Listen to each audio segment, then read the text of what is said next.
어떤 AI든 로봇이든 시스템이든 기계든 과거에 뭐 4차가 아니다라고 말씀도 하기도 하지만 명확한 기준은 드디어 무언가를 인식하기 시작했다. 무엇을?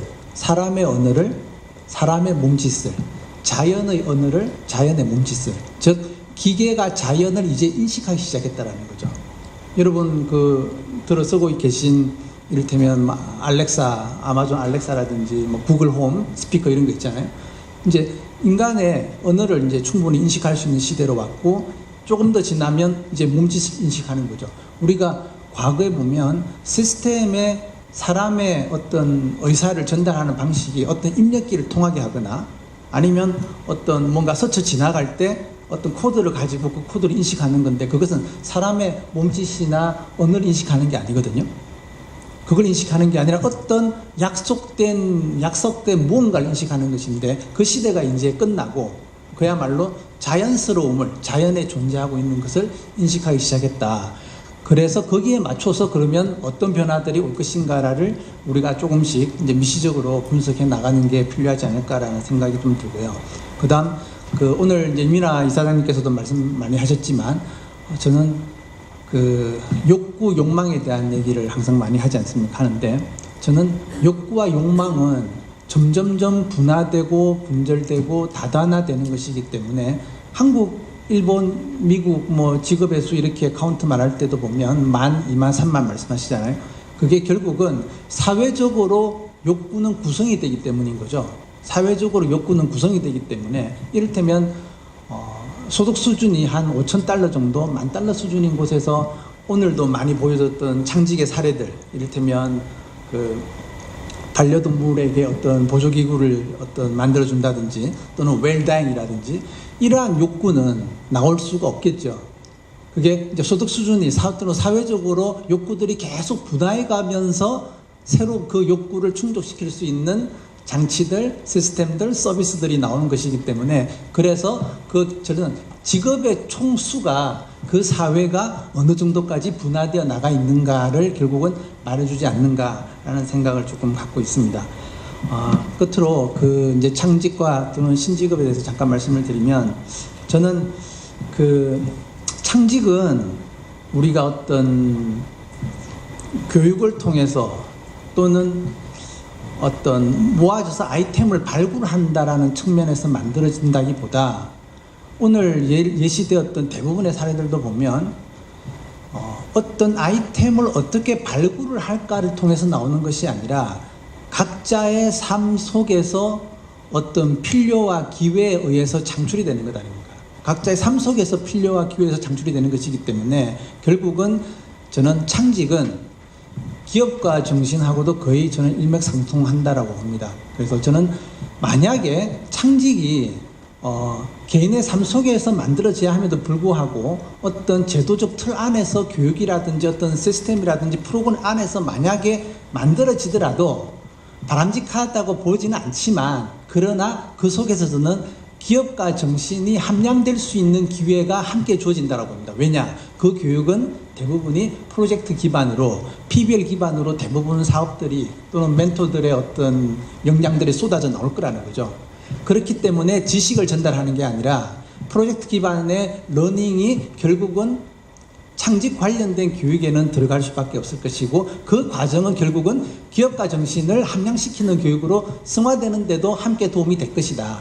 그런 측면에서 저는 창직의 교육보다는 훨씬 더 큰 범주에 있는 기업가 정신의 함양, 그 속에서 창직의 어떤 접근도 함께 보여지는 게 필요하지 않을까, 그런 생각을 합니다. 예, 감사합니다. 4차 산업혁명에 대비한 창의성 향상 교육으로 최근에 가장 각광받고 있는 것이 PBL, 프로젝트 베이스드 러닝인데요.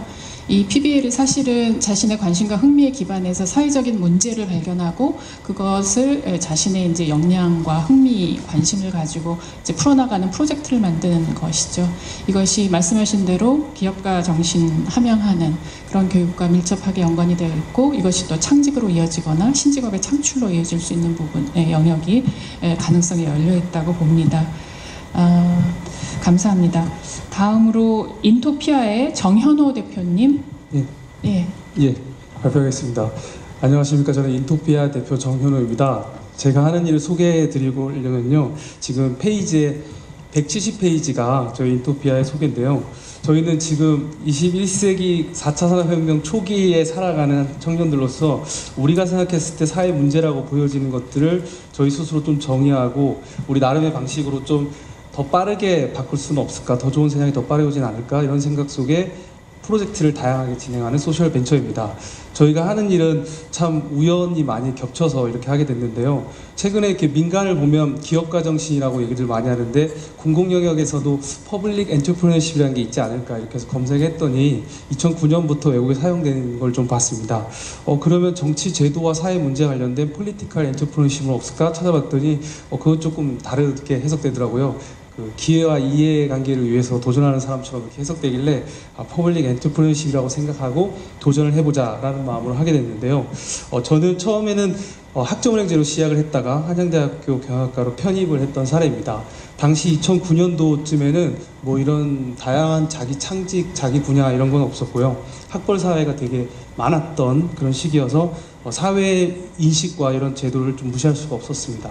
그래서 편입을 하고 난 이후로 결심한 것은 더 이상 이제 사회의 그 편견에 따르지 말고 내가 살고 싶은 대로 좀 사는 게 중요하겠다라고 마음을 먹고 학교 생활을 하던 중 학생회장에 당선이 되게 되어서요. 친구들의 문제를 풀다가 자아실현을 위해 달려오다가 타아실현을 하게 된 계기가 됐던 것 같습니다. 그러다가 여기 소개한 자료를 보면 1번 자아실현, 2번 공유, 3번 사회공헌 이렇게 되어 있는데요. 저희는 저희 팀끼리 자타 공 자 3개 써서 자아실현, 타아실현, 공하실현이라고 얘기를 하고 있습니다. 처음에는 그렇게 시작하다가 학교의 장학금 문제부터 지금 국가장학금 4조 원이 되는 그 제 정책을 설치하는 일을 하다가 또 서울에 사는 학생들이며 학자금 대출 이자 지원 조례가 조례 지원을 받게 하는 등 그 다음에 또 홍제동의 연합기숙사 이런 설치를 하는데 정책에 많이 관여를 하다 보니까 흥미도 많이 가면서 이렇게 진로가 오게 된 것 같습니다. 그러나 뒤에도 설명하겠지만 흥미가 있고 좋은 일이라고 느껴지나 내가 잘하는 것 같지는 않았는데 그 시간에 이 일을 빠져들면서 그걸 채워가는 시간이 지난 굉장히 긴 힘든 시간이었던 것 같습니다. 그리고 이제 좀 앞으로 넘어와서 설명을 다시 좀 하도록 하겠습니다. 그렇게 창직인지도 모르고 그것이 창직 일로 들어서게 됐는데요. 저희는 처음에는 NGO라고 생각해서 이런 제도권이 아닌 공무원이 아닌 NGO다. 그럼 NGO인가? 이렇게 생각했다가 취업하진 않았으니까 우리는 창업인가? 그랬더니 또 창업은 아니었고요. 또 그 민간 분야인가 생각했더니 아니다, 공공 분야인 것 같기도 하다. 이렇게 하면서 저희가 도대체 어디에 위치해 있는지를 알지 못하게 되니까 정체성에 굉장히 혼란스러움과 또 심지어 부모님께서 너희들 무슨 일을 하냐 이러면 설명할 수 없는 어려움들이 직업으로서의 자부심과 자긍심이 올라오지 않는 그런 어려움을 겪었던 것 같습니다. 그러던 중에 창직이라는 단어를 알게 됐고요. 그러면서 창업과는 다른 생각으로 저는 받아들이게 됐는데 창직은 저는 아이덴티티를 형성하는 데 도움이 많이 되는 교육이라고 생각을 합니다. 창업은 아까 말한 대로 시장의 애로사항이나 문제점을 해결하는데 생각을 많이 맞추고 혁신하는 반면 창직은 내가 위치하는 곳이 어딘지, 도메인이 어딘지, 내가 잘하는 게 뭔지, 그 다음 나를 뭐라고 정의할 수 있는지를 고민을 많이 하지 않으면 그 길을 믿고 갈 수가 없는 영역이기 때문에 아이덴티티와 관련된 교육이라고 생각합니다. 그래서 아까 앞에 발표한 사람들 중에서도 신앙의 힘으로 버텼다라고 말하든가 또 믿음으로 버텼다고 하는 이유는 그런 믿음이나 자기 확신이나 자긍심이 없으면 걸어가기 힘든 것이 창직의 길이라고 생각합니다. 그리고 김준기 센터장님 말씀해 주신 대로 뭔가 가치와 전문성이라고 말했듯이 그 가치 또한 나의 믿음, 확신, 자긍심과 관련된 것들이라고 생각합니다. 그래서 창직 분야로 걸어가게 되면 근본적으로 일이 뭐지, 노동이 뭐지, 사람 인생이 뭐지, 나는 언제 죽지 이런 고민들을 하고 또 직업의 트렌드를 보다 보면서 그럼 내가 여기 온 게 잘 왔구나 이런 확신으로 자기 확신을 심어줘야지만 걸어가는 과정이기 때문에 굉장히 직업의식의 본질적으로 형성하는 데 도움이 되는 영역이라고 생각합니다. 그래서 창직은 뭔가 사람, 휴먼에 대한 고민이 좀 많이 하게 되는 교육이 아닌가 이런 생각을 하고 있습니다. 그래서 창직의 교육이 꼭 이루어지려면 앞으로의 방향이 저는 다음과 3가지였으면 좋겠는데요. 그중 가장 중요하다고 보는 건 자신감과 자존감 향상시키는 교육이었으면 좋겠습니다. 제가 최근에 청년 팀들을 만나서 같이 대화를 나누던 중 한 친구가 네이버 창업 프로그램에 지원을 했답니다. 그래서 피드백을 받았는데 공대생이었어요. 자네 팀에는 사람을 고민하는 사람이 없어 보인다. 그 사람을 고민하는 사람을 영입해가지고 창업을 좀 다시 시작해봐라. 그래서 그 친구가 제가 할 수는 없겠습니까? 했더니 시간이 좀 걸릴 것 같다. 그냥 그런 사람을 영입해서 하는 게 좋겠다. 이런 안내를 받고 그 친구는 인정했답니다. 왜냐하면 자기는 그동안 기계와 테크닉에만 관심 갖고 공부를 해왔기 때문에 부족한 점을 바로 받아들였고, 그리고 나서 자기는 놀라운 일이 겪었다고 이제 얘기하는데요. 그 친구가 했던 말은 자기가 그런 피드백을 받고 나서 다시 아이템 개발에 집중하는 게 아니라 사람에 대한 고민을 하는 책을 사기 시작하고, 그리고 다시 역사 공부하고 다시 휴먼 베이스 혁신에 대한 고민을 하면서 개발을 좀 멈추고 있는 자기 자신을 봤답니다. 그러면서 이 고민이 내가 어렸을 때 좀 했었어야 됐는데 그 시기를 놓쳐서 지금 하고 있나 보구나, 이런 생각이 들면서 다시 고민을 새롭게 하면서 자기 변화를 해나가고 있다고 합니다.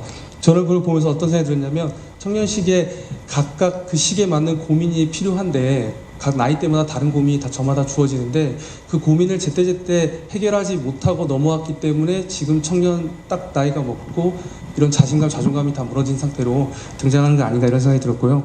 줄여야 될 것 같습니다. 그래서 결국은 자기에 대한 고민을 빨리 그 교육 내에 이루어질 수 있도록 자신감 형성시키는 교육이 매우 중요할 거라고 보고 있고요. 그 다음에 마지막으로 얘기하고 싶은 것은, 하고 싶은 일이나 잘하는 일, 이 두 가지를 나눠서 생각하지 않았으면 좋겠습니다. 이 하고 싶은 일, 잘하는 일, 이 과정을 메우는데 다양한 일을 반복적으로 프로젝트를 실행해야만 그것이 자신의 기술이고 또 먹고 살 수 있는 경제력이라고 생각합니다. 그리고 그게 반복된다면 성취가 이루어진다는, 최근에 그릿의 개념을 도입한다면 창직에 좀 도움이 되지 않을까 싶습니다. 네, 마치도록 하겠습니다. 예, 대표님 감사합니다. 또 하나의 사례와 또 겪었던 어려움에 대해서 들었습니다. 새로운 길을 가는 것은 항상 어려움을 동반하는 것이 자연스럽기는 하지만, 그 창직이나 창업이 지금 그 신앙의 힘이나 믿음의 힘으로 버텨야 되는 길이다, 이렇게 말씀을 하시니까 좀 가슴이 아프기도 합니다. 그 우리 사회의 혁신을 청년들의 열정에 기대고 있는 것이 아닌가, 이것을 제도적으로 어떻게 뒷받침해 줄 것인가에 대한 깊은 고민이 있어야 될 것 같은데요. 그런 면에서 대학에서 어떻게 이런 그 길들을 지원하고 계신지 김근수 교수님 토론을 들어보도록 하겠습니다. 네, 반갑습니다. 부천대학교 김근수입니다.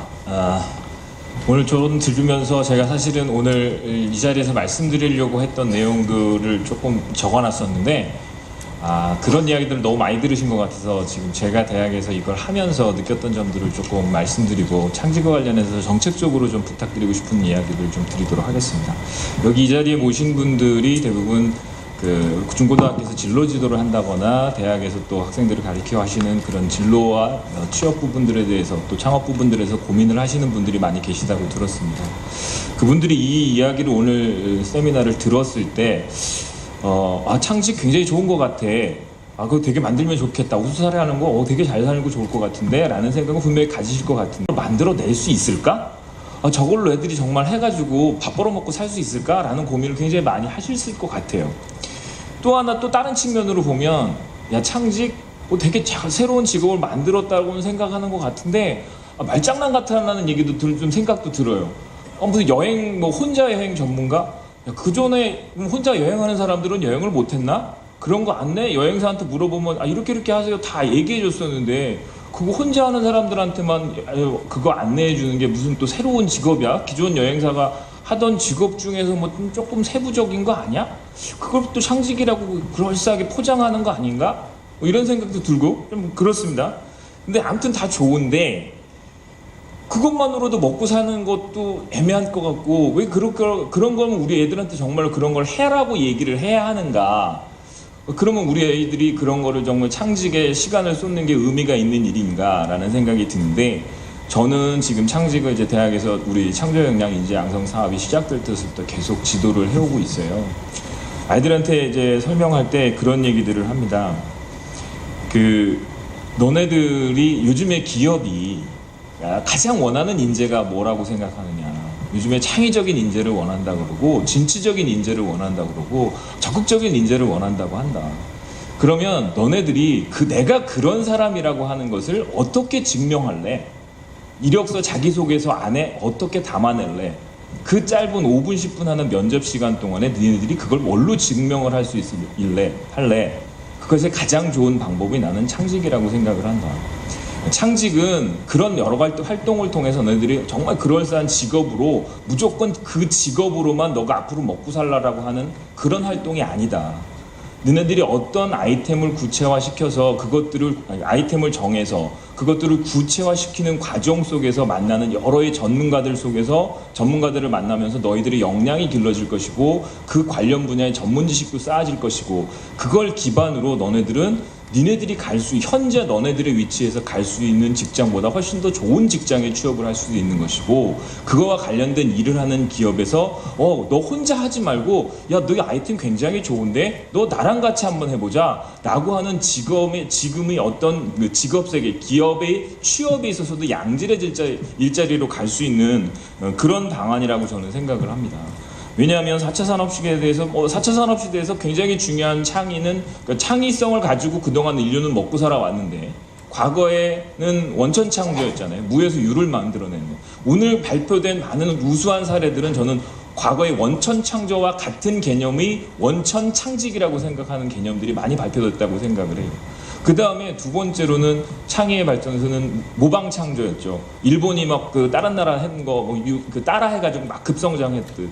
우리 지금 하는 것들도 기존에 하고 있던 것들을 흉내내서 하는 그런 것들도 모방 창직도 있을 거라고 생각을 합니다. 그런데 지금 4차 산업혁명 시대에는 가장 중요한 창의성이 융합창이라고 이야기하거든요. 기존에 있는 것들을 잘 조합해서. 저는 창직에서도 학생들이 어렵게 접근할 필요 없이 자꾸 새로운 걸 만들려 하지 말고 기존에 있는 것들을 융합해서 새로운 것들을 만들어내는 그것들이 저는 융합창직이라고 생각을 해요.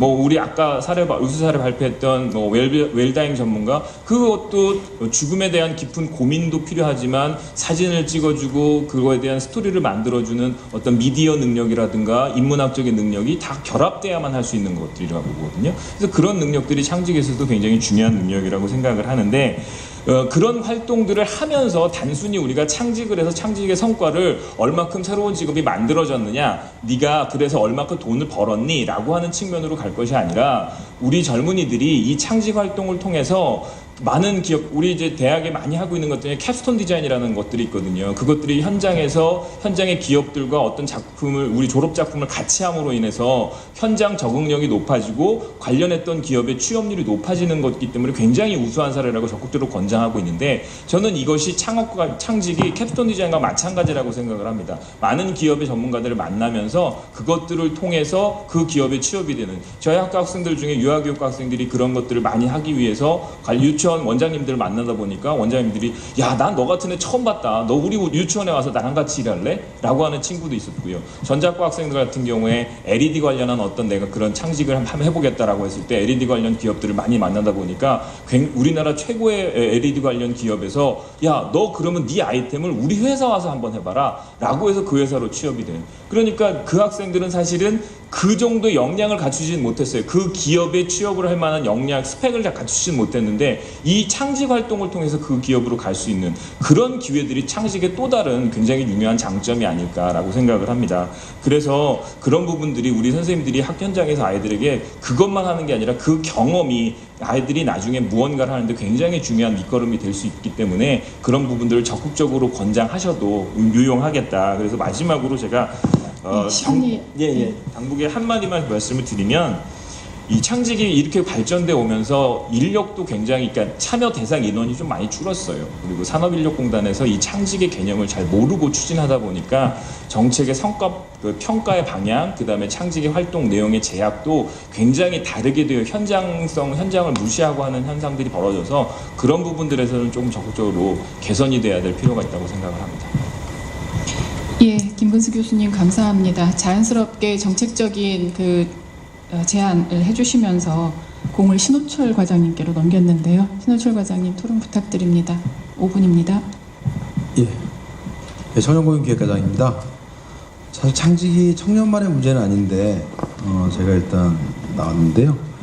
어쨌거나 4차 산업혁명 대비해서 사실 저희 정부도 그렇고 또 우리 또 이재용 원장님이 계신 한국원에서도 이렇게 관심을 많이 가져주셔서 저희들이 상당히 감사하게 생각하고 있습니다. 글쎄 여러 가지 말씀 많이 해주셨는데 어쨌거나 전체적으로 보면 이렇게 창직과 관련된 어떤 컨트롤 타워가 좀 없다라는 그런 부분들 많이 좀 지적이 되는 것 같고요. 아까 말씀하신 것처럼 좀 정부에서 창직 사업도 뭐 저희 이해가 잘 안 되게 운영하고 있는 것 같다는 여러 가지 말씀해 주셨습니다. 아마도 저희가 생각할 때는 이 창직에 대한 게 사실은 뭐 창직이냐 창업이냐 구분도 사실 좀 그렇고, 사실 정부 안에서 얘기를 좀 드리면 이게 이제 고용노동부가 이제 주로 취업을 담당하는 이제 부처였었고, 사실은 저희가 한국인력공단을 통해서 좀 일부 이제 창직 사업을 좀 지원을 하고 있는데, 점점 이거에 대한 중요성이 높아지는 걸 저희도 알고 있고요. 실제로 저희가 학생들을 만나봐도 요즘에 좋은 일자리가 없다 보니까 아이들이 있는 일자리를 가는 것도 많이 있지만 실제로 스스로가 알아서 이렇게 가는 모습을 보니까 좀 안타깝기도 하고, 한편으로 보면 대한민국의 좀 미래가 여전히 밝다라는 느낌도 많이 받았습니다. 그러니까 저는 저희 정부에서는 앞으로 말씀드린 것처럼 좀 체계적으로 창직을 좀 지원해 나가는 시스템을 좀 만들어야 되겠다. 그게 뭐 저희 고용노동부가 될지 아니면 중기청이 될지 중소벤처부가 될지 어디가 될지 모르겠지만, 어떤 정부 내에서 그런 좀 더 창직과 창업에 대한 좀 더 이렇게 좀 컨트롤할 수 있는, 아니면 지원할 수 있는 그런 체계적인 시스템을 좀 마련하는데 좀 더 앞장서야 되겠다고 생각을 하고요. 오늘 이렇게 많은 발표와 또 내용이 있는 발표들이 되게 저희 정부에게도 큰 도움이 될 것 같습니다. 그래서 앞으로 다만 부탁드리고 싶은 건, 오늘 이 세미나를 통해서 이것으로 끝나는 게 아니라 지속적으로 좀 계속 연구를 해주시고, 또 필요한 부분은 저희 정부에게도 좀 계속 말씀해 주시면 저희들도 열심히 해서 이 창직 분야가 조금 더 발전할 수 있도록 열심히 노력해 나가도록 하겠습니다. 감사합니다.